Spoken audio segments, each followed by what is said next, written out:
ግፋ ያክለና በእንግሊሽ እንታይ ባህል ኢሉ ሓቲትሎ እንታይ ኮሜንታት ሂቦም ሞስኪ ሓቢርና ንንበብሞ ብድሕሪው ግፋ እንታይ ከም ዝበሃል ክነግረኩም እየ ኖ ራን ኖ ሞር ደብረጽዮን ገምት ዲኻ ትብሎ ዘለካ ወይ ዚ ግምት ነዚ ግዝያው ምሕዳር ትግራይ ሲ ብሕጽሮ ተቃል ገይሮም ግምት ይብልዎ ነይሮሞ ከምኡ ትብሎ ከይትህሉ stop catching catch ዳሞ መሓዝን ዲዩ stop catching ተልካ ከዓ ኣይተሓዝ ኣይተዓትዕድ ደሓን ሕራይ stop ግፍ in ትግራይ ግፍ ዳ ነቲ ግፍዕ ድዮም በመሓርኛ ግፍ ዝብልዎ stop catching ተደጊማ catching በርዋ ኣብዚ አርሲዕ ካላለኻ ታ catching ሲ ቲ ረሲዕ ካላለኻ ሳሚ ወድባሻይ don't force me to join the military force of TPLF I don't want it ናትካ ኩሓይሽ ናብ ሰራዊት ሕወሓት ገዲድኩም ኣይትጸምብሩኒ አይደልኔ ብላሎ ናይዝ እኮ ተሓይሽ ታ ግፋስ ዳርጋ ሆሚታት እዩ physically ከምዚ ኮነን ጽሐፍ ከምዚ ረዮ physically pushing ካ በአካል ምድፋዕ ማለት እዩ ግፋይ ኮነን stop ግፌ ካ በእንግሊሲ stop ግፌ ነትግፋስ ግፌ ዛ catching ትድገማላ ሕጂኻ stop catching ኣብ ዓዲ እንግሊዝ ግፋ ስለዚ የለ ስያሜ ተዋህቦን እንታ ኮይኑ ዘየለ በዓል አሜሪካ ኣሎ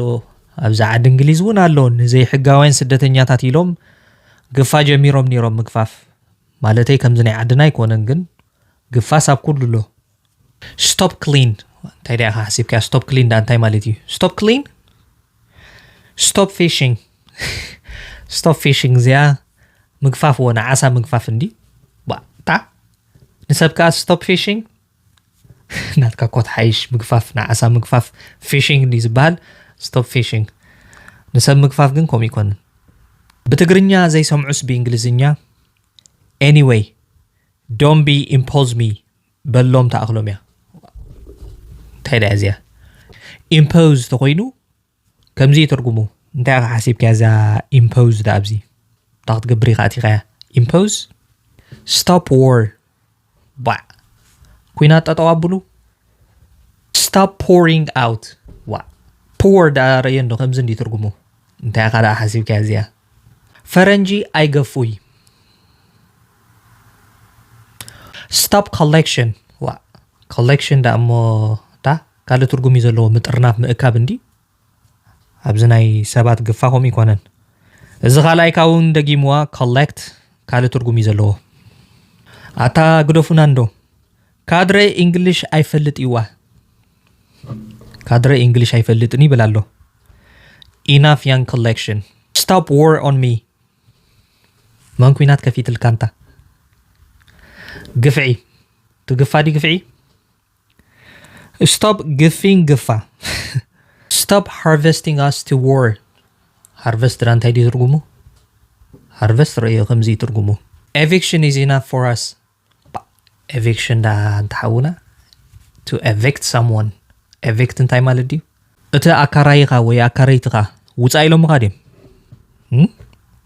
evict no more general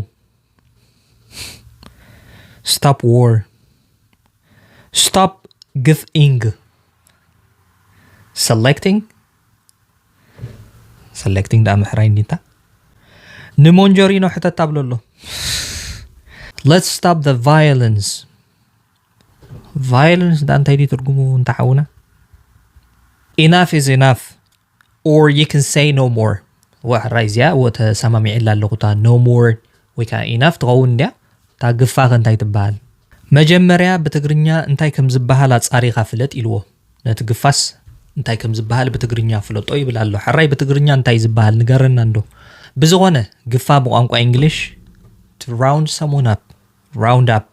rounding up ኮሚ ዝበሃል round up ግፋ ይበሃል እዚ በቋንቋ እንግሊዝ ሕጂ ግፋ ከውን ከሎ ንሰብ ከውን ኽእሊ ንእንስሳ ከውን ኽእሊ ምእካብ ምግፋፍ ተኮይኑ round up ይበሃል to round someone up ክትቆፈን ከለኻ